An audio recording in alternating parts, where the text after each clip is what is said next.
What is up, Waffle Gang? I do hope you are well. My name is Mark, and today we're checking out some Reddit stories from Am I the Butthole subreddit. If you'd like to skip the initial waffle, timestamps are in the description and along the timeline below. But if you are new here, would you please consider hitting that like, that subscribe, maybe that notification bell too, as it massively helps out our channel. And let's jump straight in to today's stories.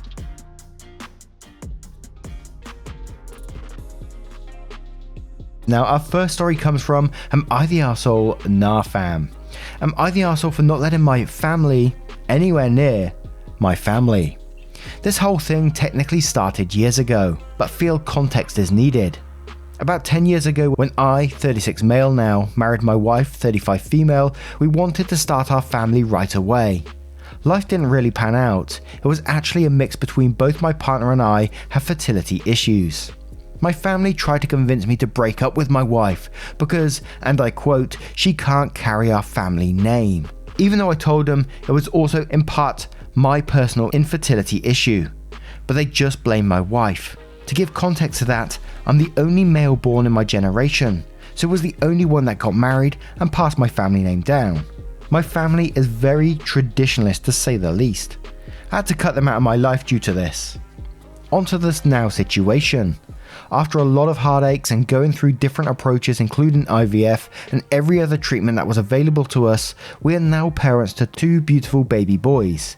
A set of twins. Wasn't expecting that, but a welcome surprise to say the least. We also have an adopted daughter who is now 13. My family didn't want anything to do with her, and such another reason why we went full no contact. Somehow my family caught wind of this. They now want to be a part of my and my children's lives. I won't let them. My dad claims they have rights as the grandparents, and it's not okay for me to not let them see the babies, to see the next generation of our family, even though they have other grandkids from my sisters. I told him outright that the kids don't even have a surname. They have my wife's surname. Yes, this was done purely out of spite. And that I even changed my name and we took on my wife's name after everything went down 10 years ago. As you can imagine, shit blew up. I'm being called a monster, loser, petty, weirdo, traitor, arsehole, every name in the book really, blocking every number and user on SM as they come in. But my family is going hard at it. My wife is standing by my choice, as they had said some awful things to her to try and get her to willingly leave me. But I just want to know from you unbiased people here, am I the arsehole? Edit, I've been reading all the comments that have been coming in and just wanted to say thank you. Have been trying to reply to those that as they come in, but I have to return to working now. Had wrote this during my lunch break as it had been weighing on me, but will be back after I'm done working to reply to any new questions that surface.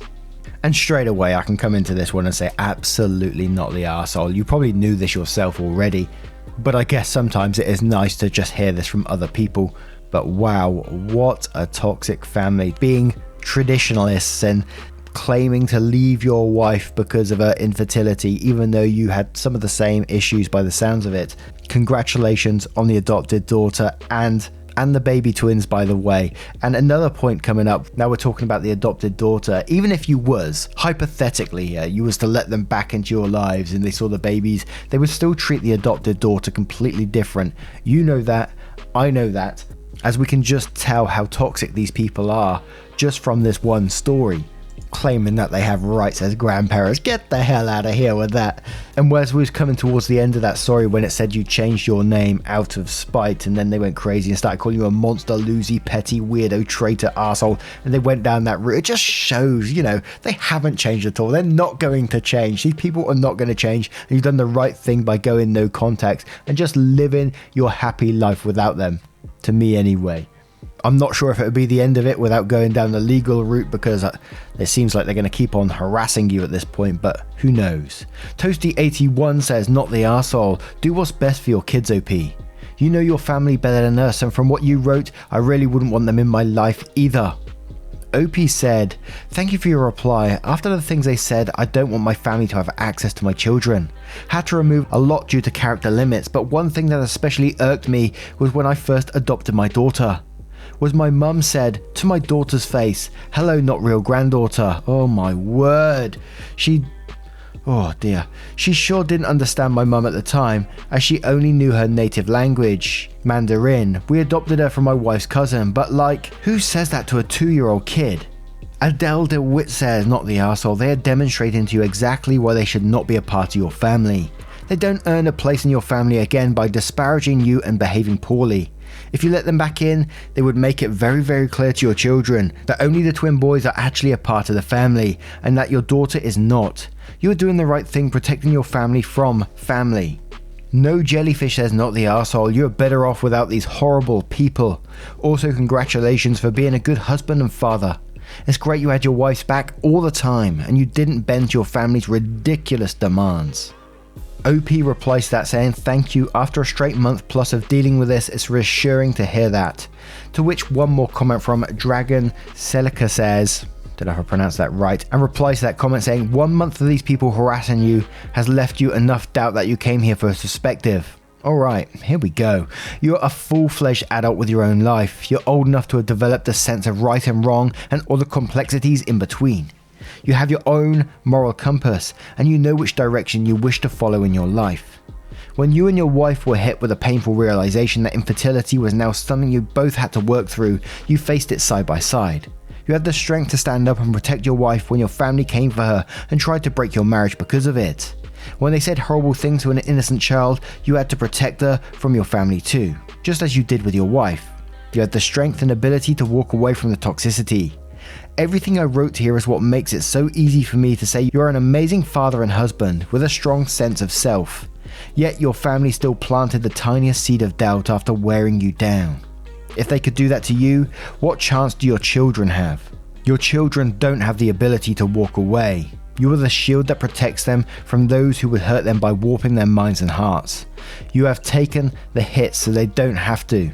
After all you've done to protect them, no sane parent would willingly send them into a minefield and hope for the best. You're an amazing husband and father, OP. Continue living your life as you already have been and keep the toxic people out. Now, what do you guys make of this one? Let me know your thoughts in the comments below and we'll move on to the next story. And our next story comes from Lazy Fiance. Am I the arsehole for calling my fiance lazy for wanting to be a stay-at-home wife?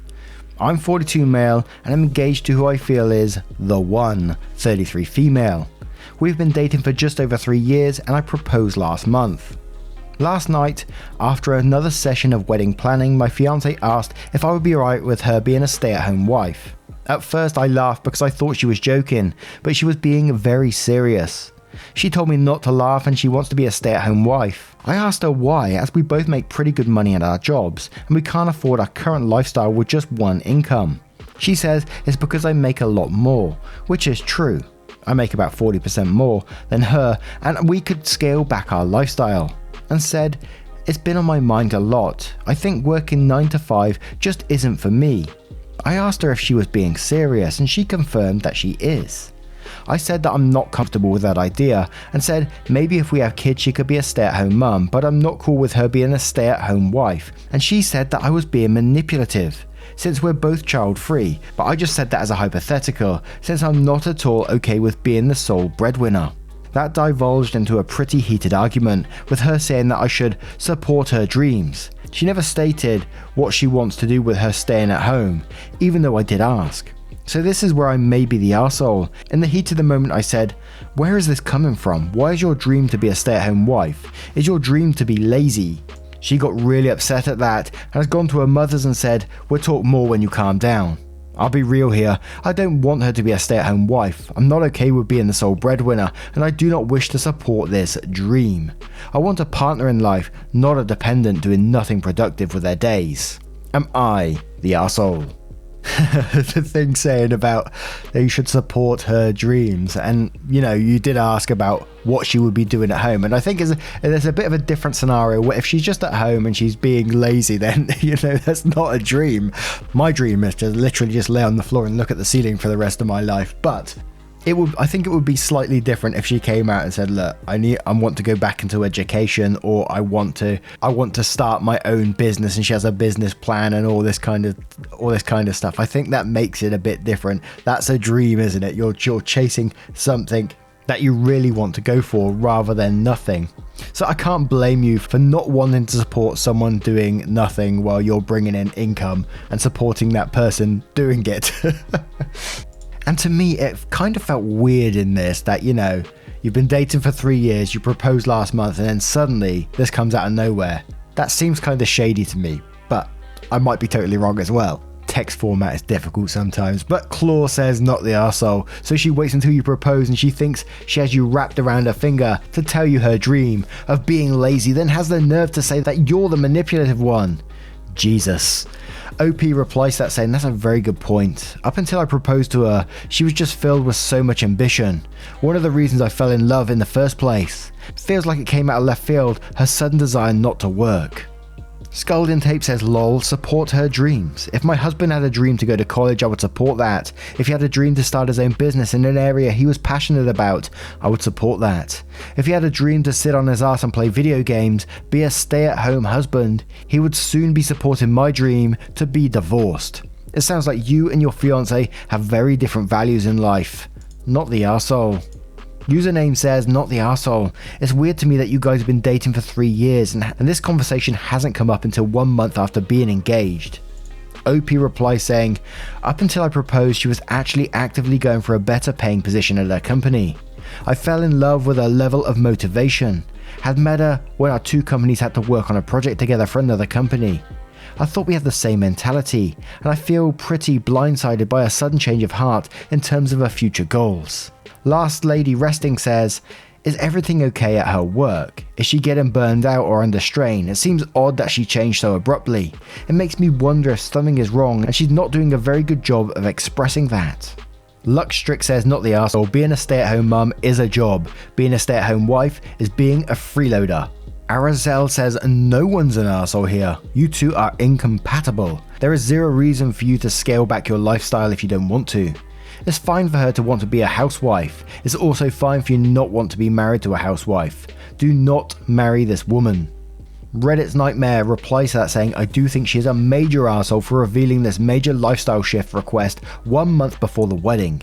You have been with your partner for 3 years, presented yourself as an ambitious woman who wants to seek higher paying positions in your company, and right after you get the ring you reveal this. I don't think so. That's a major arsehole move.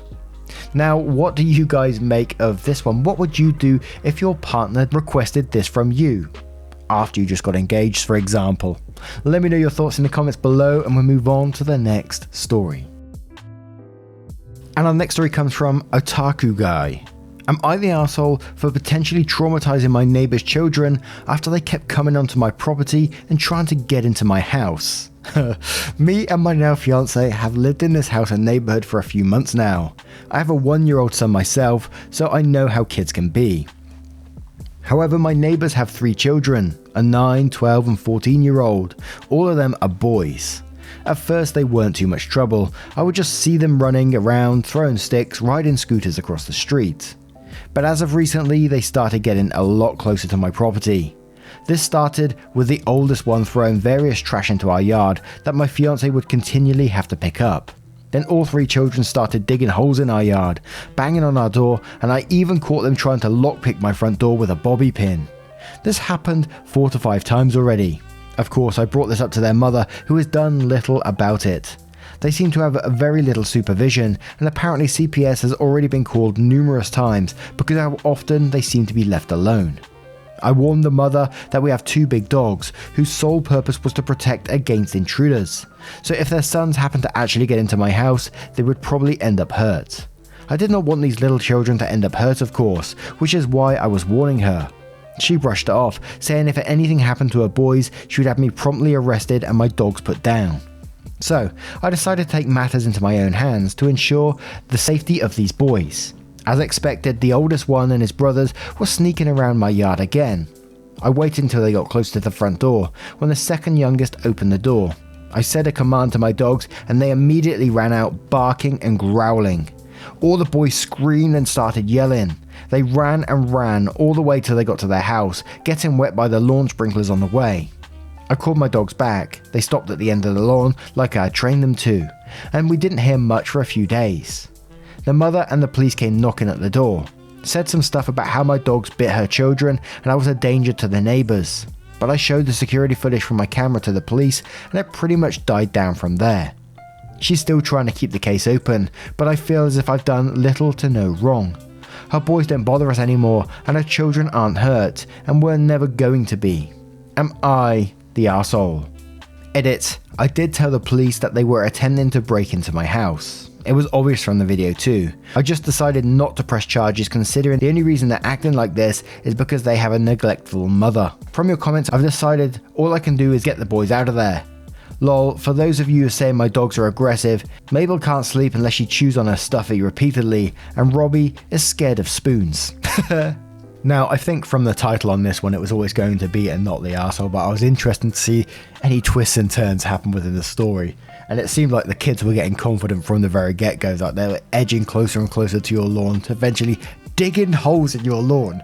Imagine being a parent of these children and you see your kids throwing trash on someone's lawn, digging holes in someone's lawn. I mean, obviously they didn't see them doing it because they're neglectful parents, but I'd be absolutely mortified if I saw, like, hypothetically, my child doing that in someone's garden. And then a neighbour coming round knocking on my door and saying, look, your kids have been doing this, could you keep a better eye on them? There's no way I would backchat that and I'd be like, oh, I'm really sorry about that. I don't understand the logic of people. I really don't. Absolutely not the arsehole to me. And what she did by reporting your dog, saying that, you know, your dogs bit them, was really dangerous. And it's lucky you had that footage, because I've heard stories of that happening in the past. Stories on here, you know, where people have reported dogs and the dog's been put down with very little evidence. So it's kind of worrying, you know. But Snoo Drawings 1480 says, oh my god, you let your trained dogs out in your own yard. What a criminal. And you let them bark at children. You're just a monster, aren't you? And security footage? So you admit to recording young boys without their knowledge? Predator. / sarcasm. Not the arsehole. Illustrious Band says, not the arsehole. They were trespassing and harassing you. The mother is useless. Now you should take the footage back to the police and say you'd like to press charges for breaking and entering, trespassing, etc. No way should those kids get away with it scot-free. What do we always say, guys? Say it with me. Always press charges. Black Star Blue says, not the arsehole. Be careful they don't try to harm your dogs when you're not at home. GRW says, not the arsehole. OP, if your kids break into my house, I have 2 big dogs that will chase them. Neighbor says, whatever, they can't hurt my kids. Kid breaks into the house and 2 large dogs chase them. Neighbor, shocked Pikachu face. Nothing wrong with defending your property from trespassers. Your dogs were just doing their job. Several Pay says, not the arsehole. Just like a post from a couple of days ago where the OP took a ball that had been thrown at his child by a bully and punted it into a neighbor's yard. This was an object lesson. Those kids needed a wake-up call. What you did got their attention, but most certainly didn't damage them in any way. This is another example of how some people expect the village to raise their children, until the village isn't willing to put up with their crap anymore. Integrander says, not the arsehole. The only thing you did wrong here was not contacting CPS yourself. To which OP replies, I did actually. That's how I found out there's been multiple calls already. Verminous Bow says, not the arsehole. That's awesome. Curious as to what type of dog though. OP replies, one is a German Shepherd and the other is a Rottweiler. And then we get the glorious dog tags. So let's have a look what we got here. Look at that Roddy's face. Adorable doggos. Now, what do you guys make of this story? Do you think OP was in the right for sending his dogs out on these children or not? Let me know your thoughts in the comments below and your verdicts on all of today's stories if you choose to share them. Never any pressure though either. If you'd like to support the channel further, you can, but never any pressure to do so by clicking that join button down below for YouTube or clicking the link in the description and joining up on Patreon. It super helps out the channel, but as I said, never any pressure either. A huge thank you from the bottom of my heart for spending 20 minutes or so of your time with the channel today, and I will see you in the next one. Take care, guys. Much love.